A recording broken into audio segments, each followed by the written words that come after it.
Hey, my name's Mark Romanack, and you're watching Fishing 411. I think you can tell by the way I'm dressed, it is cold. I'm talking live well doors freezing, trailer bunk slippery, numb fingers kinda cold. But we're in the walleye capital of the world, and what does that mean? Big walleyes. Today, me and my dad are gonna team up and show you how to catch giant walleyes here on Lake Erie.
It sure don't seem like the wind died down. It feels like it's blowing pretty hard right now. It's just southwest.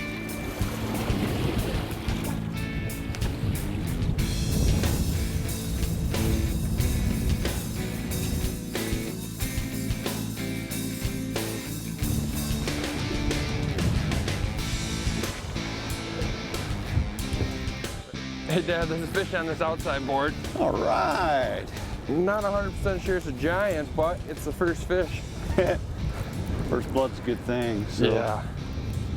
That's a good thing. Yeah, this is a higher fish. I think this was 50 bat. You know, we're just getting set up and we've marked just a ton of fish. This is our first pass and we've marked fish high, we've marked fish low.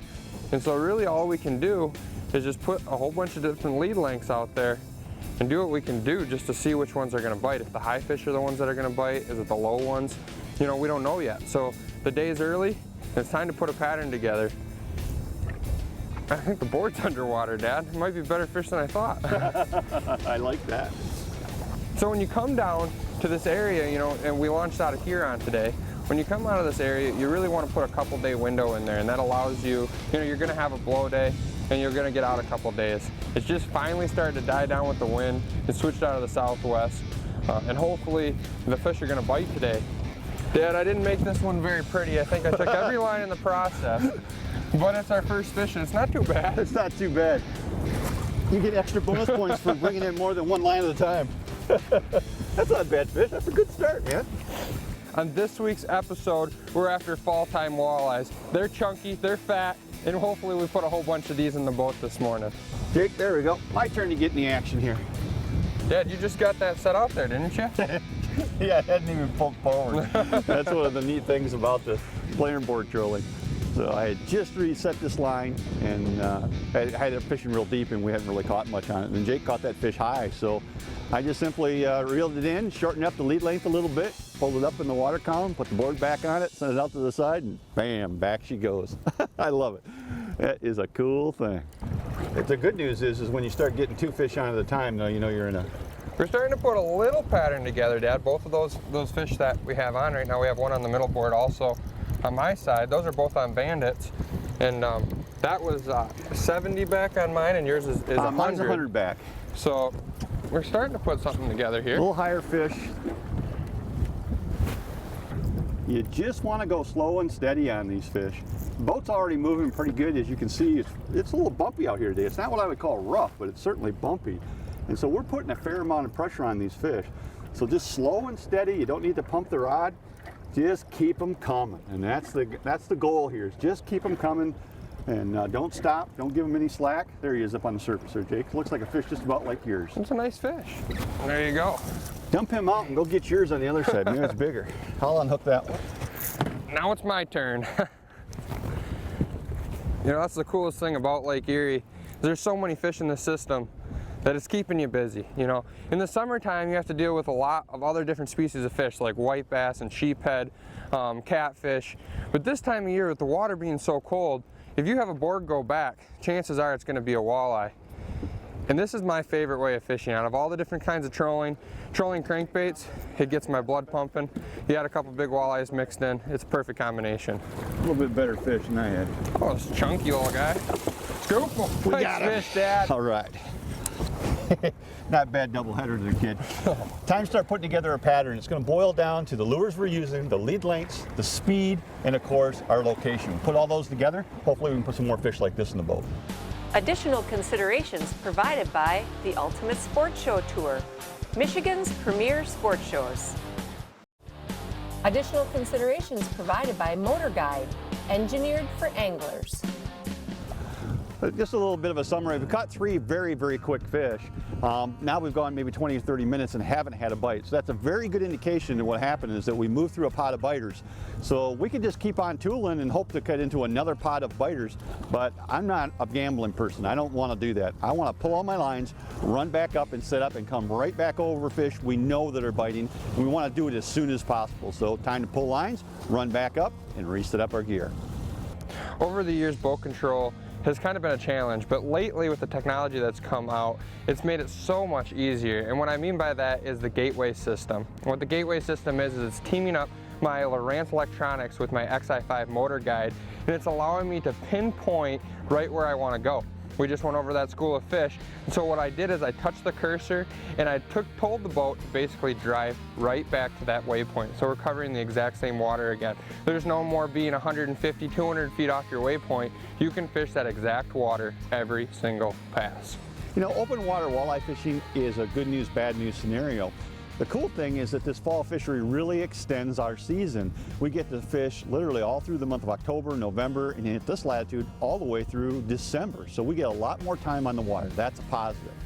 The negative side of this is that open water walleye fishing is a very gear intensive style of fishing. You need lots of specialized equipment to do this, and if you have none of this equipment, it's going to be an investment to get established. And most of the stuff that we're using today, every little piece of gear that we're using and talking about on the boat today, is an important piece of the puzzle. So if you don't have all of the gear, you might struggle at open water fishing. But once you get all the gear and all the knowledge together, it's an incredible way of catching fish. And like we said before, it's a great way to extend your season and put a whole lot more fish in the freezer. Oh, Dad, this board is buried. That's a better fish. Yeah, that's one of your deeper baits, isn't it? Actually, I brought it up. You know, we've been fishing all different kinds of baits today and trying to figure out which one is going to work, and it's only been those higher baits that have been seeming to catch fish, but we're marking those deep fish. My gut tells me those deep fish are probably big fish, but I just like catching fish, so I ended up bringing this one up and ended up catching this one right away. But that board ripped back. This is going to be a decent fish. Okay. It's all yours, Jeepers. He's not a huge fish, Dad, but it's a fish. And we're starting to put a pattern together. You know, this is our second pass, and we're catching fish on our second pass already, and this is the top end of our second pass. You know, one of the things about trolling that you want to keep in mind, whether it's crankbaits or any kind of you know, harnesses or anything, is fishing too deep is the kiss of death. Walleye feed up in the water column. So our first pass, we had some baits around, but we had quite a few rods that were deep, way too deep. And what we did is we switched it up, brought some lines that are higher up, and now we're getting all of our fish to bite. I'll swing that one in the boat, Dad. That's definitely an eater. He'll measure, but not a big fish. That's the cool thing about Lake Erie, Dad, is this last few years, you know, there's big fish in this system, but there's also these fish. So I mean, every year class of walleyes, and that's why when you come out here you catch so many fish, is because you're catching every year class fish like that. That one's gonna make a good fish sandwich. To finish up my thought, the first pass that we made, we had 6 lines out, and 3 of that 6 lines, they were pretty deep. And so what happens, we were fishing under those fish, and that's the kiss of death. When you're trolling, you want to be above walleye. Walleye feed up in the water column.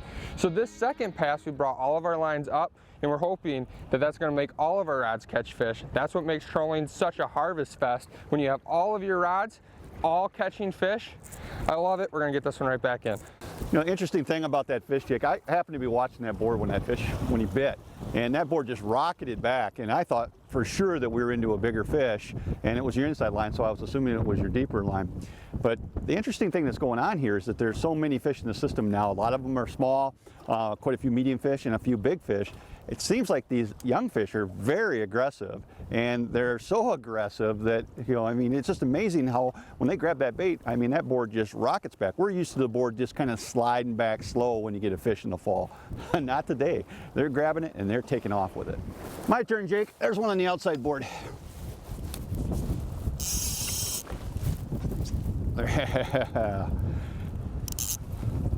Now we're stacking boards today in order to be able to fish multiple lines out to the side.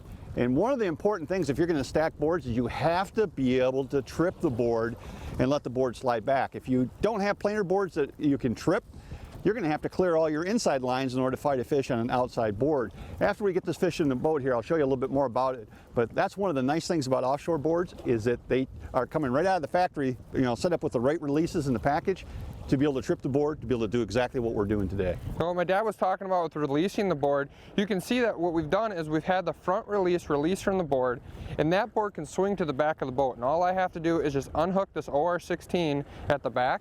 My dad will reel right down to my hand so there's no slack on the line, and that fish doesn't get slack from the time it's bit to the time it comes to the back of the boat. It's just a perfect system. Another thing, Dad, is that the fish isn't pulling on the board, right? So that's a nice thing, because when you got a big fish on and he's pulling from the resistance of the board, we seem to lose a lot of fish. But when we can release that front release, when it swings to the back of the boat, it's just you and the rod tip, and we seem to put a few of those bigger fish in the boat.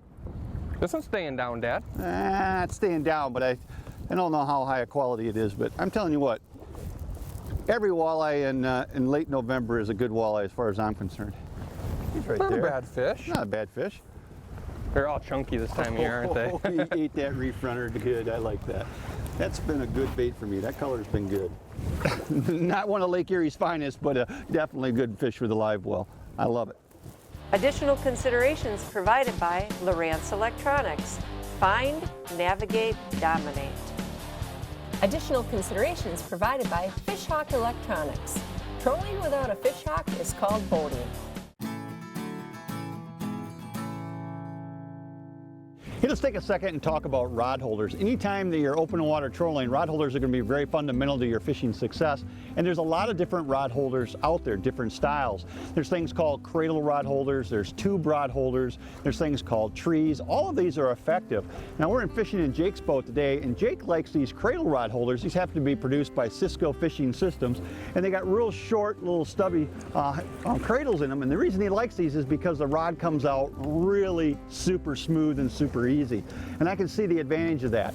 The disadvantage of a cradle is that you can see the rod butts are kind of positioned inside the boat a little bit. A tube rod holder helps keep those rod butts outside of the boat and gives you a little bit more room inside.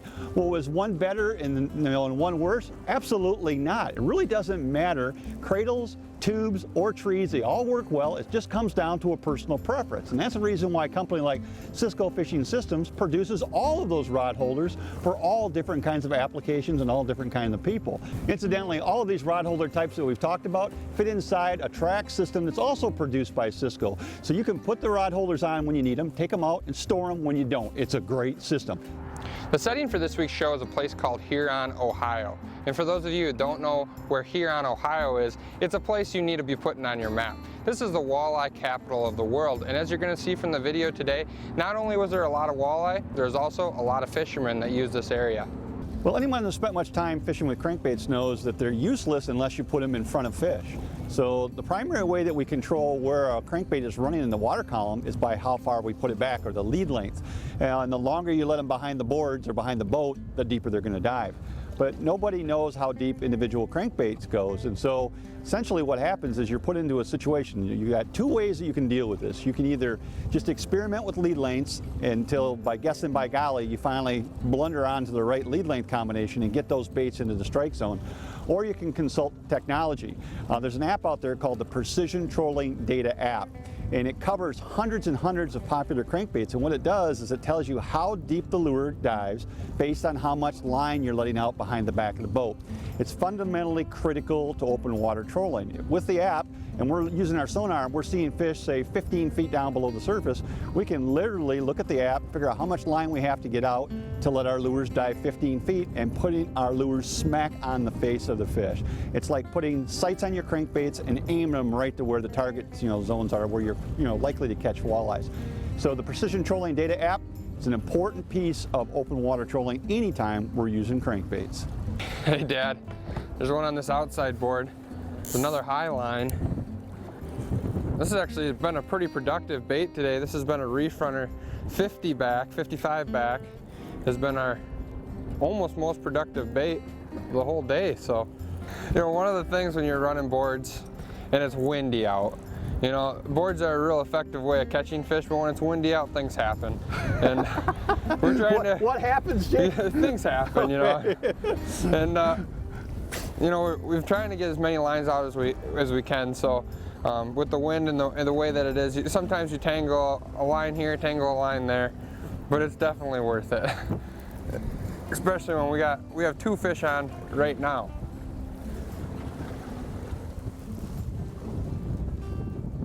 Wow, come on there, baby. My hands are getting cold. I can't get the release open. There we go. There we go. This feels like a pretty solid fish, Dad. All right, well, I'll go fetch the net and then we'll worry about that second fish after this one comes to net. I still got that extra line, didn't it? Okay, now I see what the problem was. Not a big fish, just carrying a couple lines. Well, Dad, you mentioned sonar and how important it is in our electronics. This little group of fish we got a double on. We've gone over the same group of fish 3 times now, and we've had 2 doubles, and we've taken almost 5 fish out of this little tiny spot. That's why it's so important, being able to go right back over your water again. He's staying down nice, Dad. He's staying down a little bit better. That's better fish. That's it. Oh, nice drag. Good reach. I'm glad your arms are long, kid. Good job. All right.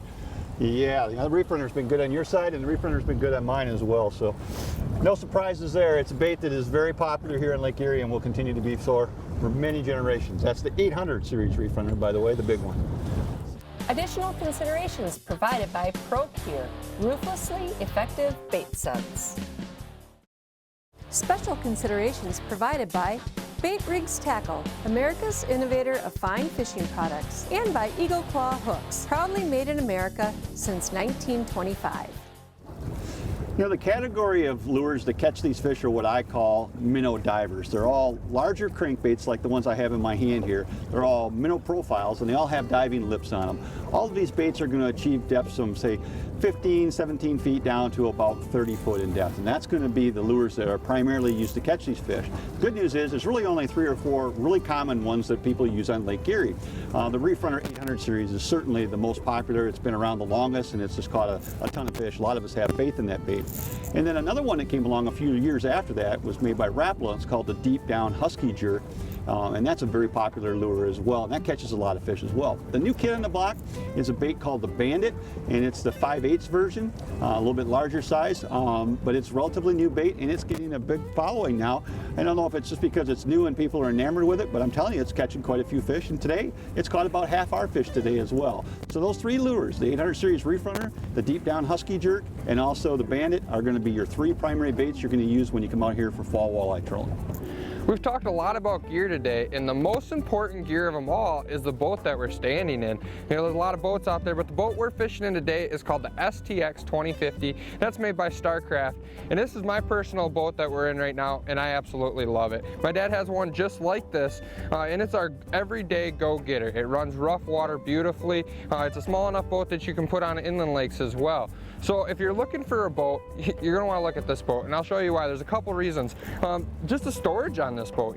On the front, we probably have close to 3,700 Plano boxes up in the front storage of this boat. The back of the boat is just filled with all kinds of stuff like planer boards. It's got a 40-gallon live well, a 50-gallon tank. This is a big water boat. It's meant for this body of water and other big bodies of water just like it. Another important piece of the puzzle for catching these open water fish is sonar. And I highly recommend that folks invest in high quality sonar. To be able to mark these fish, you're not going to do this with an entry-level graph. You need to have a graph that has high resolution, high definition. I also recommend that you're going to invest in a little bit bigger graph than maybe what you might normally use. The reason for that is that if you've got a big graph, you've got plenty of room that you can split the screen. And if you split the screen, you can be having sonar, high definition sonar on half of the graph, and the other half of the graph can be the mapping unit that you're going to use. Both of these are going to be critical. When you catch a fish and you save a waypoint, it shows up on that mapping screen.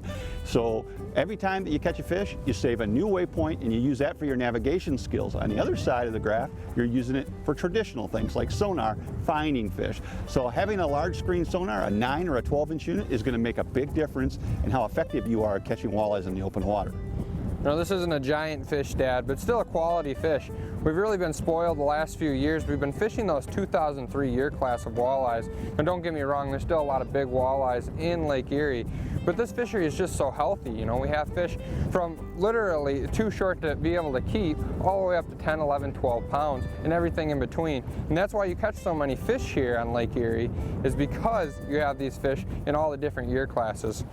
He's coming up here pretty quick, Dad. There he is.